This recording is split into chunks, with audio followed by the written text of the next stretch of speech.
آج جو واقعہ میں آپ کو سنانے جا رہی ہوں وہ بہت خوفناک ہے اور یہ مجھے میرے جاننے والے نے سنایا تھا۔ یہ واقعہ ان کی کسی دوست کے ساتھ پیش آیا تھا، تو چلے انہی کی زبانی بیان کرتی ہوں۔ ہم علی گڑھ مسلم یونیورسٹی میں زیر تعلیم تھے۔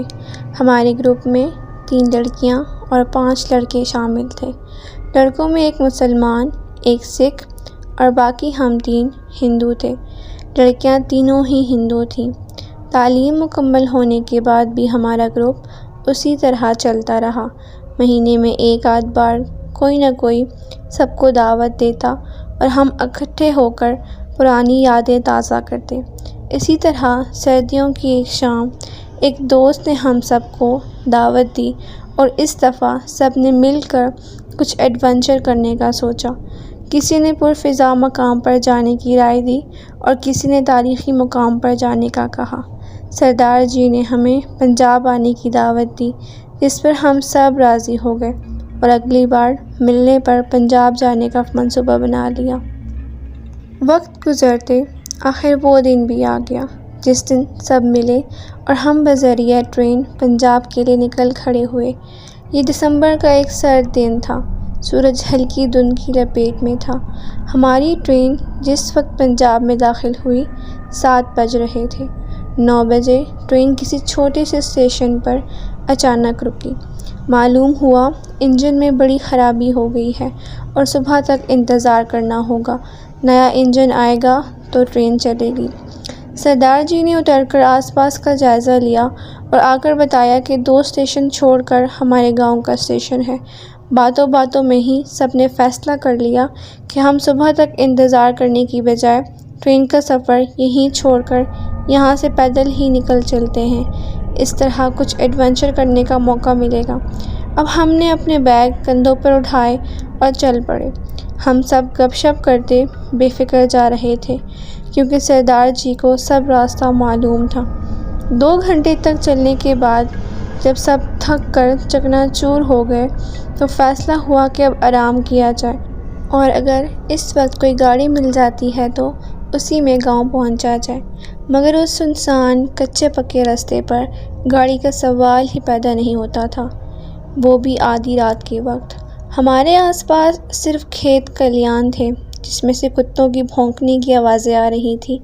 اچانک کتوں کی آواز بدل گئی اور وہ بھونکنے کی بجائے عجیب آواز میں بولنے لگے۔ اسی وقت دور کہیں کسی گاڑی کی لائٹیں نظر آنا شروع ہو گئیں۔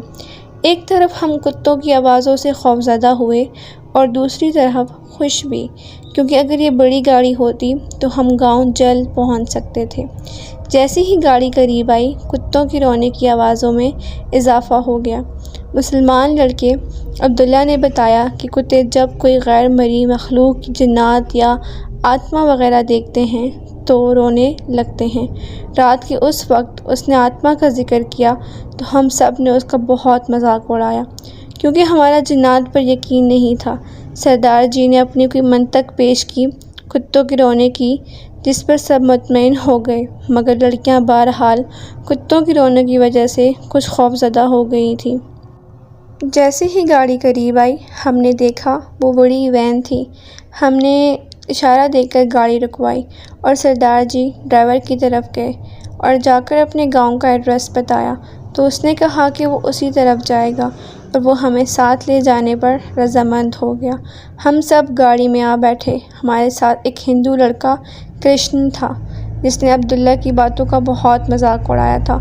وہ تھا بھی تھوڑا شوخ اور چلبلا سا۔ وہ فوراً جا کر فرنٹ سیٹ پر بیٹھ گیا، حالانکہ وہاں سردار جی بیٹھنا چاہتے تھے۔ خیر ہم باقی سب پچھلی سیٹوں پر آ گئے۔ تب ہم نے گاڑی کی ہلکی سی لائٹ میں دیکھا کہ ڈرائیور کا چہرہ بہت عجیب قسم کا تھا۔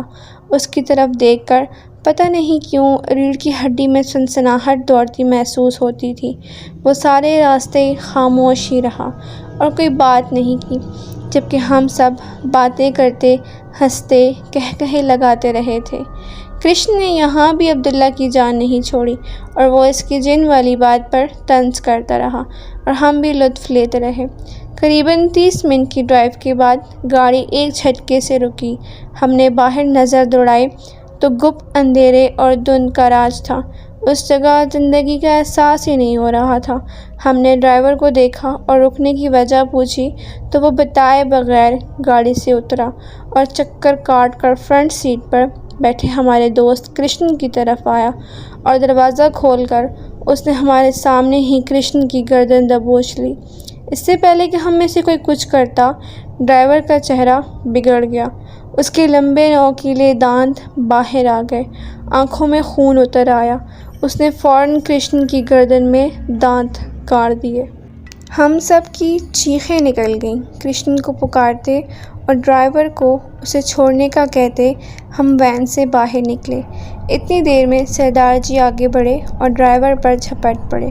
ڈرائیور نے نظر اٹھا کر بھی نہ دیکھا اور اسے پیچھے دھکا دے دیا جو وین سے بہت دور جا کر گرا۔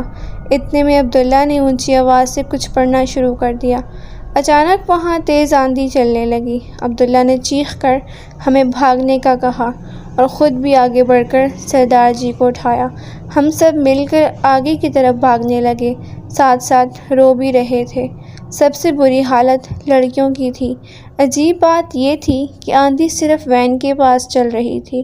جوں جوں ہم دور ہو رہے تھے، ہوا کا زور ٹوٹ رہا تھا۔ پتہ نہیں کب تک سر پر دوڑنے کے بعد ایک جگہ ایک مسجد نظر آئی جو کھلی ہوئی تھی۔ عبداللہ نے آؤ دیکھا نہ تاؤ اور مسجد میں گھس گیا۔ آگے پیچھے مسجد میں گھستے صحن میں پہنچے اور یکے بعد دیگرے گرتے چلے گئے۔ پتہ نہیں کب تک بے ہوش رہے ہوں گے۔ آنکھ تب کھلی جب کسی نے جھنجھوڑ کر اٹھایا۔ دیکھا تو آس پاس بہت سے لوگ جمع تھے۔ انہوں نے ہم سب سے یہاں بے ہوش ہونے کی وجہ پوچھی تو ہم سب نے بتایا۔ مولوی صاحب اور وہاں موجود لوگوں نے ہمیں دلاسے دیے اور کہا کہ نماز پڑھ کر ہم آپ کے ساتھ اس جگہ پر چلیں گے اور جائزہ لیں گے۔ جس وقت مسجد سے فجر کی اذان گونج رہی تھی، ہم سب لڑکے اور لڑکیوں نے اتنا سکون محسوس کیا کہ کبھی کیا نہیں ہوگا۔ بہرحال نماز کے بعد کچھ روشنی ہوئی تو لوگ ڈنڈے لاٹھیاں لے کر ہمارے ساتھ اس جگہ تک چلے گئے۔ چونکہ رات کو ہم ایک سیدھے راستے پر ہی بھاگتے رہے تھے، اس لیے ہمیں وہاں پہنچنے میں کوئی مشکل پیش نہیں آئی۔ وہاں وین بدستور کھڑی تھی جس میں ہمارے بیگز اور سامان بھی ویسے کا ویسا ہی موجود تھا۔ وین کے ساتھ کچھ ہی فاصلے پر گوشت پوش سے عاری ایک انسانی ڈھانچہ پڑا ہوا تھا۔ اس ڈھانچے کے گلے میں موجود چین اور کلائی میں موجود رسٹ واچ سے ہم نے پہچانا کہ وہ کرشن کا ہی ڈھانچہ ہے۔ اب جو ہم نے اس جگہ پر غور کیا تو دیکھا کہ وین جس جگہ کھڑی تھی وہ ایک پرانے شمشان گھاٹ جہاں ہندو اپنے مردے جلاتے ہیں کا داخلی دروازہ تھا، اور شمشان گھاٹ کی حالت انتہائی ابتر تھی۔ یوں لگتا تھا جیسے بہت عرصے سے یہاں کوئی نہیں آیا۔ ہم تمام لوگوں اور کرشن کے ڈھانچے کے ہمراہ مسجد واپس آ گئے اور مولوی صاحب نے ڈھانچے کو غسل دلوا کر ہم سب دوستوں کی اجازت سے اسے مسجد کے پاس ہی موجود قبرستان میں دفنا دیا۔ اس کے بعد ہم کچھ دیر وہیں مولوی صاحب کے پاس رہے اور پھر سردار جی کے گاؤں آ گئے۔ مگر ہمارا دل اور دماغ اب بھی وہیں اٹکا تھا۔ کرشن ہمارے گروپ کا سب سے لاڈلا لڑکا تھا۔ اس کے بغیر ہمارا گروپ بالکل سونا ہو گیا تھا۔ آج بھی جب ہم ملتے ہیں تو عبداللہ سے رو رو کر معافی مانگتے ہیں، کیونکہ ہمیں لگتا ہے کہ ہم نے اس دن جن بھوت کی بات پر عبداللہ کا مذاق اڑایا تھا، اور جس نے سب سے زیادہ مذاق اڑایا وہ جانتا ہی نہیں تھا کہ اس کی اپنی موت بھی ایک آتما یعنی بدروح کے ہاتھوں لکھی تھی۔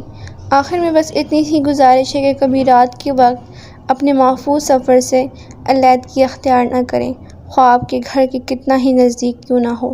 اور اگر آپ بھوت پریت پر یقین نہیں کرتے تو بھلے نہ کریں، مگر یوں کسی کا مذاق نہ اڑائیں۔ یہ دنیا کی زندگی ہے اور یہاں وہ سب ممکن ہے جو کبھی ہم نے سوچا بھی نہیں ہوتا۔ آج کرشن ہن میں موجود نہیں، مگر کہیں نہ کہیں ہم سبھی خود کو اس کی موت کا قصوروار سمجھتے ہیں۔